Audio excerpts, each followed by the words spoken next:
Hello everyone, welcome back to the Logging Aid channel. Today for this episode of Logging Aid, I will be showing you how you can fast forward on your TikTok. Now for that, first of all, you need to open your TikTok application.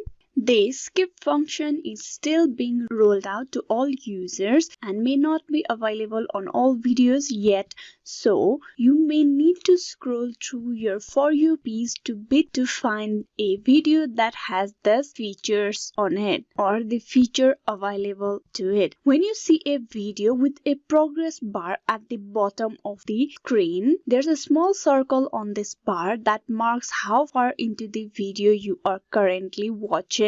Now to rewind, hold and drag the circle backward the video. Similarly, to skip forward, you need to hold and drag the circle further into the progress bar. As you're sliding the circle, you will see a time stamp appear above, making it easy for you to figure out where to stop. That's all it takes to rewind and fast forward your TikTok videos. This is the process of how you can fast forward on your TikTok, but this feature is available only on few videos. Hope this video was useful. Please like and subscribe the Logging Aid channel, and also don't forget to click on bell icon. Thank you.